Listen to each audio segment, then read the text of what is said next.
आज का जो हमारा टॉपिक है that topic is called physical properties of halo alkanes.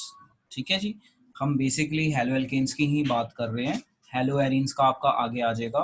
Hello alkanes आपको पता चल गया RX, और हैलो एरीन्स बेंजीन और हैलोजन हो साथ में। तो physical properties of halo alkanes, alkyl halides are colourless when pure. However, bromides and iodides develop color when exposed to light. तो देखो, कह रहा है कि वैसे ये कलरलेस हैं बट ये कलर डेवलप कर लेते हैं जब लाइट को एक्सपोज होते हैं। तो ऐसा क्यों होता है? क्योंकि इनके जो इलेक्ट्रॉन होंगे हैलोजन के एक्साइट हो जाएंगे हायर लेवल पे और वो एनर्जी रिलीज करेंगे तो विजिबल रीजन में फॉल करेगा।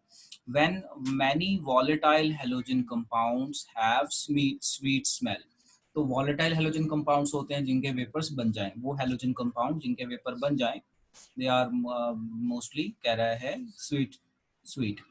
अब देखो यहाँ पे स्वीट स्मेल में जो था अब यहाँ पे हमने फिजिकल प्रॉपर्टी पढ़नी है। तो फिजिकल प्रॉपर्टी में कुछ जनरल ट्रेंड्स मिलते हैं। जैसे अगर कार्बन चेन आपकी छोटी है, जैसे 1 कार्बन 2 कार्बन 3 कार्बन तक, तो जनरली गैशियस स्टेट में होते हैं। उसके ऊपर 12 तक ज़्यादातर वो होते हैं आपके लिक्विड स्टेट में। उससे ऊपर चले जाओगे और हायर 12-13 के ऊपर, तो चेन बढ़ने से मॉलिक्यूलर मास बढ़ जाता है और मोस्टली वो सॉलिड फॉर्म में होते हैं। तो ये कुछ फिक्स चीज़ें हैं जो आप अपने ब्रेन में डाल लीजिए। तो आप देखिए यहाँ पे मिथाइल क्लोराइड ये 1 कार्बन वाला है, methyl bromide 1 carbon, ethyl chloride 2 carbon and some chlorofluoromethane मतलब 1 कार्बन आर गैसेस। तो आपको जो मैं बता रहा था वही चीज़ है कि जनरली आप जब फिजिकल प्रॉपर्टी का ट्रेंड देखेंगे तो आप जनरली आप ये देखेंगे कि 1 कार्बन 2 कार्बन 3 कार्बन तक वाले जो हैं वो गैसियस स्टेट में एग्जिस्ट करते हैं। Higher members are liquid and solid, मतलब जितना आगे और चेन लंबी होती जाएगी तो मास बढ़ता जाएगा, तो लिक्विड फिर वो सॉलिड में चेंज हो जाएंगे। अब देखो, as we have already learned, molecules of organic halogen compounds are generally polar. अब ये चीज़ तो आपको पता है। जैसे आपका ये है हैलोजन यहाँ पे RX, तो RX आपका पोलर है क्योंकि जो हैलोजन है वो इलेक्ट्रॉन विड्रॉइंग नेचर का होता है, तो नेगेटिव चार्ज और positive charge, so that we already know. बट जो हमारे हाइड्रोकार्बन होते हैं, हाइड्रोकार्बन जैसे कार्बन और हाइड्रोजन हो गए, तो ये हमारे नॉन पोलर में आते हैं। ठीक है ना, इलेक्ट्रॉन विड्रॉइंग नेचर नहीं होता ना तो कार्बन का ना हाइड्रोजन का। अब उसके बाद due to greater polarity as well as higher molecular mass as compared to parent hydrocarbon, the intermolecular forces attraction, dipole-dipole and van der Waal are stronger in halogen derivative. That is why the boiling point of chloride, bromide, iodides are considered higher than those of hydrocarbons of comparable mass. मतलब यहाँ पे एक question बनता है, वो question मैंने यहाँ लिखा हुआ है। क्या क्वेश्चन बनता है कि halo alkanes have higher boiling point in comparison with hydrocarbon of same mass. तो ये क्वेश्चन है। अब देखो इस क्वेश्चन को समझो ध्यान से एक बार दोबारा। क्वेश्चन ये बनाया है कि जो हमारे हैलो एल्केन्स होते हैं इनका बॉइलिंग पॉइंट ज्यादा होता है in comparison to the hydrocarbon of same molecular mass. जैसे ये आपका RX है, ये आपका हाइड्रोकार्बन है। तो जो हमारा RX है ये होता है पोलर। पोलर होने से इनके बीच में डायपोल डायपोल फोर्सेस आ जाती हैं। देखो ये है आपका हैलो एल्केन, ये पोलर है। पोलर होने से इनके बीच में डायपोल डायपोल फोर्स आ जाती है, और हाइड्रोकार्बन में पोलैरिटी नहीं होती और ये नॉन पोलर होते हैं। तो डायपोल डायपोल फोर्स आने से क्या होते हैं कि पार्टिकल्स पास में आ जाते हैं। ये आप देखें यहाँ पे डायग्राम में पार्टिकल्स पास में आ जाएंगे। तो जब आप हीट करेंगे तो पहले ये इंटरेक्शन टूटेगी, फिर जाके कहीं वेपर्स बनेंगे। बट हाइड्रोकार्बन में क्या होता है, एक चेन का दूसरे के साथ कोई इंटरलिंक नहीं होता because they are non polar. तो आपको आंसर यहाँ से क्लियर हो गया होगा। तो आप ये आंसर लिख सकते हैं कि halo alkanes have higher boiling point in comparison to hydrocarbons of same mass because haloalkanes are polar in nature and hydrocarbons are non-polar nature. Because of the polar nature, they have intermolecular interactions, dipole-dipole interactions. As a result, their boiling point is higher than that of hydrocarbon of comparable mass. So आप इसे note कर लीजिए, note करके done बोलिए। अब देखो हमने physical property का थोड़ा सा पोर्शन पढ़ लिया और हम पढ़ते हैं आगे। अब आप देखो यहाँ पे, तो मैंने यहाँ पे 2 क्वेश्चन बनाए हैं। दो क्या, आप ये देख लो, 3 तरह के पॉइंट्स बनाए हैं। पहले पॉइंट पे मैंने क्या दिखाया हुआ है, पहले पॉइंट पे मैंने लीनियर हैलो एल्केन लिया है। दूसरे पॉइंट पे मैंने थोड़ा सा सेकेंडरी, ये प्राइमरी हेलो एल्केन है, ये सेकेंडरी हेलो एल्केन है, और ये टर्शरी हेलो एल्केन है। और अगर आप इसे चेक करो तो ये आइसोमर्स ऑफ ब्यूटेन है। अगर आप ध्यान से देखें तो आइसोमर्स ऑफ ब्रोमो ब्यूटेन है, जिसमें मैं ब्रोमीन की पोजीशन और कार्बन की पोजीशन मैं यहाँ पे चेंज कर रहा हूँ। मैं यहाँ पे भी आपको फिजिकल प्रॉपर्टी ही बताना चाहता हूँ। देखो मैं क्या बताना चाहता हूँ, ये जो ब्रोमो ब्यूटेन है ये लीनियर है, ये वाला ब्रोमोब्यूटेन ब्रांच बोल सकते हो और सेकेंडरी है एक ब्रांच। ये वाला ब्रोमो आपका टर्शरी है, ब्रोमोब्यूटेन ये टर्शरी फॉर्म में है। अब यहाँ पे अगर आप कंपैरिजन करो बॉइलिंग पॉइंट का, तो जो लीनियर है इसका बॉइलिंग पॉइंट 375 है, और जो आपका सेकेंडरी है इसका बॉइलिंग पॉइंट 364 केल्विन, और इसका 346। मतलब ये हुआ कि इनका मॉलिक्यूलर फॉर्मूला सेम है, स्ट्रक्चर्स अलग अलग है, आइसोमर है। एक लीनियर है, एक ब्रांच, और एक पूरा ब्रांच, ज्यादा ब्रांच। तो हमें ये चीज ध्यान में रखनी है यहाँ पे कि जैसे जैसे ब्रांचिंग होगी ना, तो ब्रांचिंग होने से मॉलिक्यूल स्फेरिकल हो जाता है। ध्यान रखना मैंने क्या बताया, मैंने ये बताया कि ब्रांचिंग के साथ मॉलिक्यूल जो है वो आपका स्फेरिकल हो जाएगा। तो यहाँ पे लीनियर मॉलिक्यूल है, यानी इस मॉलिक्यूल के अगर मैं दिखाऊं तो ये लीनियर, ये लीनियर, ये लीनियर, लीनियर 3-4 लाइनें लगा दी लीनियर। अब लीनियर में क्या होता है कि एक मॉलिक्यूल दूसरे मॉलिक्यूल का सरफेस ज्यादा कांटेक्ट में रहता है, यानी ज्यादा क्लोज, ज्यादा कांटेक्ट में। अब जैसे जैसे आप यहाँ जाओगे टर्सरी में, तो टर्सरी बन गया स्फेरिकल, तो मैंने स्फेरिकल को गोल दिखा दिया। तो जब स्फेरिकल बन गया तो एक स्फेरिकल का दूसरे स्फेरिकल के साथ एरिया ऑफ कांटेक्ट कम है, मतलब फ्रिक्शन कम हो जाएगी, एरिया ऑफ कांटेक्ट कम है। जब मॉलिक्यूल लीनियर होता है तो एरिया ऑफ कांटेक्ट ज्यादा है। आप देखो यहाँ पे ये मॉलिक्यूल आपका लीनियर है, तो जब मॉलिक्यूल लीनियर होता है तो आपका जो एरिया ऑफ कांटेक्ट है, आप देखिए यहाँ पे क्या हो जाएगा आपका, ज्यादा। तो जब आपका एरिया ऑफ कांटेक्ट ज्यादा हो जाएगा तो आप जब इसे हीट करेंगे तो ये जल्दी से वेपर में चेंज नहीं होगा, मतलब ये जल्दी से बॉयल नहीं होगा। तो आप ये देखो इसका बॉइलिंग पॉइंट ज्यादा हुआ, बट यहाँ पे क्या हुआ, जैसे जैसे आप इधर की तरफ जा रहे हो ब्रांचिंग बढ़ गई, ब्रांचिंग बढ़ने से मॉलिक्यूल स्फेरिकल हो गया।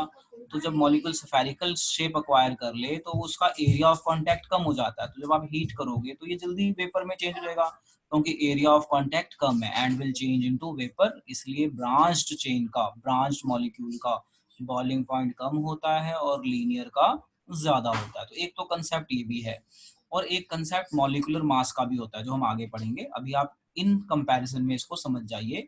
और एक मोटी मोटी सी बात याद रखिए, अगर आइसोमर्स की बात हो रही है और लीनियर और ब्रांच का कंपैरिजन हो रहा है, तो जो ब्रांच चेन है उसका बॉइलिंग पॉइंट कम होगा। क्यों कम होगा, क्योंकि जो ब्रांच स्ट्रक्चर्स होती हैं वो स्फेरिकल शेप एक्वायर कर लेती हैं, गोल, ब्रांचिंग के कारण गोल हो जाता है स्फेरिकल। स्फेरिकल होने के कारण इनका एरिया ऑफ कांटेक्ट कम हो जाएगा, hence the branched isomers have lower boiling point as compare to their linear isomers. तो लिख लीजिए इसको, इसको नोट कर लीजिए, नोट करके यहाँ पे नोट नोट बना लीजिए साइड में, यहाँ पे नोट लिख लीजिए कि जो हमारे branched isomer होते हैं, they have spherical shape, and because of spherical shape area of contact decreases between the molecules and they boil at lower temperature। ये लाइन लिख लीजिए और लिख के डन बोलिए। देखो अब हमारे पास यहाँ पे क्वेश्चन की फॉर्मेट में है। इस क्वेश्चन को कराने से पहले मैंने यहाँ पे ये 3 मॉलिक्यूल बनाए हैं, जरा आप इन 3 मॉलिक्यूल्स को देखो। इसे हम कहते हैं ऑर्थो डाइक्लोरोबेंजीन, इसे हम कहते हैं मेटा डाइक्लोरोबेंजीन, और इसे हम कहते हैं पैरा डाइक्लोरोबेंजीन। पहले तो आप ध्यान से समझ लो। अब यहाँ पे क्वेश्चन ये है कि जो हमारा पैरा डाइक्लोरोबेंजीन है ना, इसका बॉइलिंग पॉइंट ज्यादा होता है as compare to ortho and meta isomer. एक बार फिर से ध्यान से सुनना, क्वेश्चन क्वेश्चन है कि आपको मैंने 3 आइसोमर दिए हैं डाइक्लोरोबेंजीन के, ortho dichlorobenzene, Meta dichlorobenzene, Meta position पे है मेटा डाइक्लोरोबेंजीन, पैरा पोजीशन पे पैरा डाइक्लोरोबेंजीन।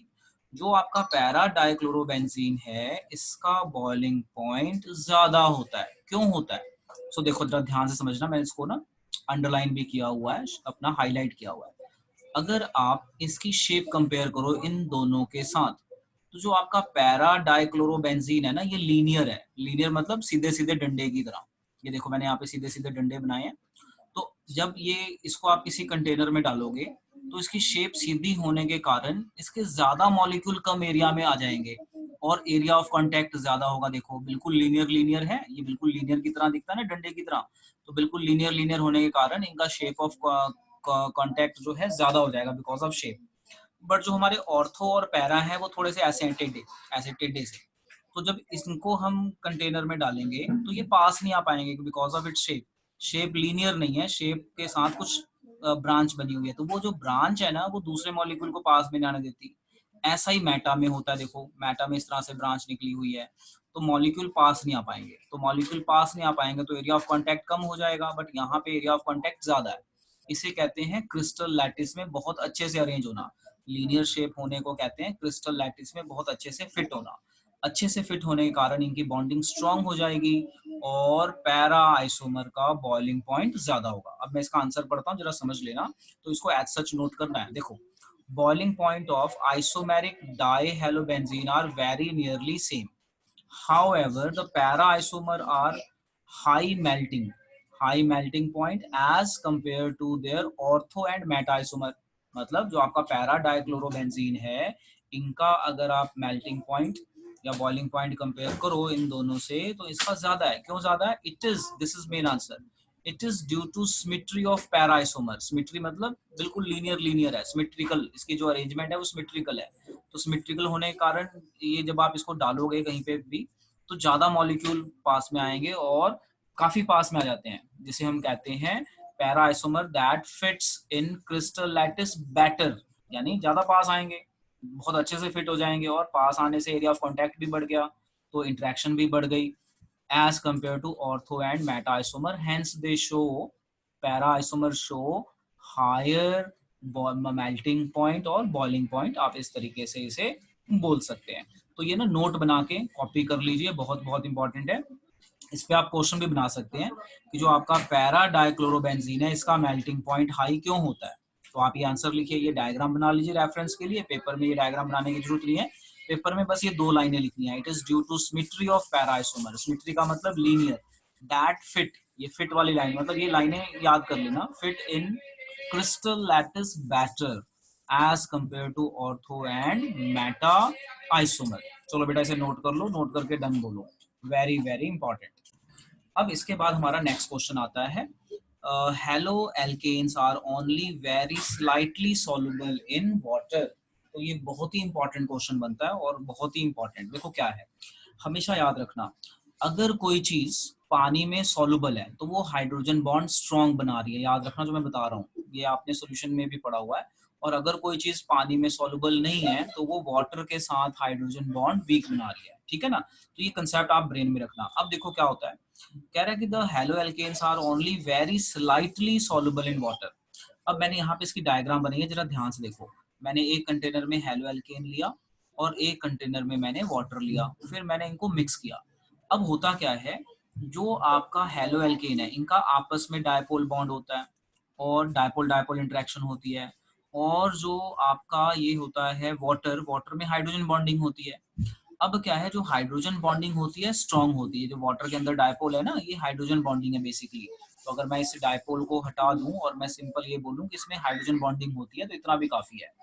अब क्या होता है, जब मैं इन दोनों को इसमें मिक्स करता हूँ तो हाइड्रोजन बॉन्डिंग स्ट्रांग बनेगी तभी सॉल्युबल होगा। तो ये देखा गया है कि ये हाइड्रोजन बॉन्डिंग स्ट्रांग बना ही नहीं पाता।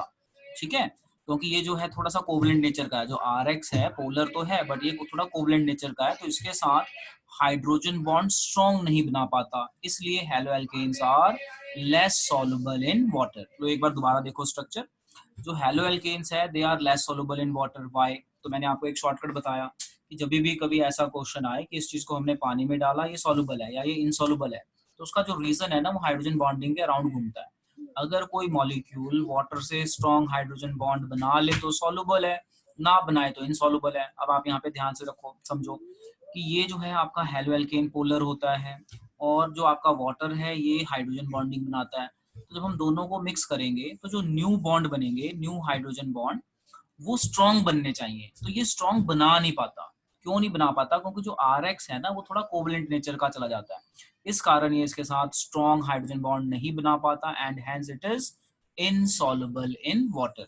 तो ये क्वेश्चन लिखो और क्वेश्चन में आंसर लिखो, because when haloalkanes are put in water the new bond formed are weaker than their old interactions. ये ओल्ड इंटरेक्शंस इनकी अपनी इंटरेक्शन से वीक है, hence they are insoluble in water. Very very important, इसे लिख लीजिए, लिख लीजिए इसे, लिखते हैं। लो बेटा ये वाला क्वेश्चन मैं दोबारा डिस्कस कर देता हूँ। यहाँ पे क्वेश्चन बनता है कि जो हैलोअल्केन है they are insoluble in water, why? Because when we dissolve haloalkane in water, the new interactions या new hydrogen bond formed are weak as compared to their old interactions। बस इतना सा आंसर लिखना है, hence they are insoluble in water। अब हम चलते हैं आगे। अब जब हम आगे चलते हैं तो हमारे पास दो क्वेश्चंस आ रहे हैं, इन क्वेश्चंस को आप नोट कीजिए और समझिए, मैं इसका साथ साथ आंसर भी समझाऊंगा। So just try to understand. देखो जी पहला क्वेश्चन है, इसके दो पार्ट हैं क्वेश्चन के। क्वेश्चन कहता है arrange each set of compounds in order of increasing boiling point. तो बॉइलिंग पॉइंट दो रीजन से ज्यादा होता है, या तो मास बहुत ज्यादा हो या आपका लीनियर अरेंजमेंट हो, ठीक है ना, इस तरीके से। या तो मास ज्यादा हो, मास हैवी होने के कारण वो हैवी हो जाएगा, या फिर उसका लीनियर अरेंजमेंट हो, इस तरीके से। तो हमारे पास दो चीजें ए एंड 1 एंड 2। तो हम पहले का सोल्यूशन देख लेते हैं। पहले केस में कह रहा है ब्रोमोमीथेन यानी CBr, मैं एच पूरे नहीं कर रहा हूँ, शॉर्ट में लिख रहा हूँ CBr। फिर ब्रोमोफॉर्म, ब्रोमोफॉर्म होता है CH Br3, और इसको मैं CH3 कर देता हूँ जिससे कंफ्यूजन ना हो।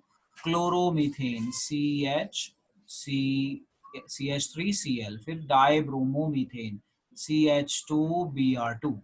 तो हमारे पास पहले मॉलिक्यूल में ब्रोमो, फिर ब्रोमोफॉर्म, फिर क्लोरोमीथेन, फिर डाइब्रोमोमीथेन दिया हुआ है, और ये पूछा हुआ है कि किसका बॉइलिंग पॉइंट सबसे ज्यादा और सबसे कम होगा। तो अब देखो ये 1 1 कार्बन है, यानी यहाँ पे कार्बन तो ज्यादा है नहीं, तो यानी लेंथ की तो बात ही नहीं करनी। फिर हमने देखना है मास किसका ज्यादा होगा। लो जी देख लो, तो अगर आप देखो फ्लोरीन, क्लोरीन, ब्रोमीन, आयोडीन, यानी नीचे जाते हुए साइज बड़ा होता है, यानी ब्रोमीन का सबसे बड़ा मास हुआ। तो सबसे ज्यादा ब्रोमीन किसके पास है? सबसे ज्यादा ब्रोमीन इसके पास है, यानी सबसे ज्यादा बॉइलिंग पॉइंट ये होगा आपका इसका। फिर उसके बाद ये वाला CH Br2, फिर उसके बाद CH3Br, और फिर सबसे कम जो बॉइलिंग पॉइंट है वो होगा CH3Cl। रीजन आप देंगे more is the mass of halogen, more is the boiling point. Reason में आप लिखेंगे more is the mass of halogen, more is the boiling point. तो आई होप आपको ये समझ में आ गया होगा फर्स्ट वाला केस। सेकंड वाला केस समझते हैं, एक बार फर्स्ट वाला केस दोबारा समझा देता हूँ, समझो। क्वेश्चन है कि आपको मॉलिक्यूल्स दिए हुए हैं, उनको इंक्रीजिंग बॉइलिंग पॉइंट के हिसाब से अरेंज करो।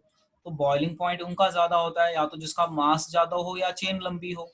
तो चेन तो 1 कार्बन 1 कार्बन 1 कार्बन 1 कार्बन, यानी सारे 1 कार्बन है। फिर हम मास देख लेंगे किसका ज्यादा है, तो जिसका मास ज्यादा उसमें वैंडरवॉल्फ फोर्स ज्यादा।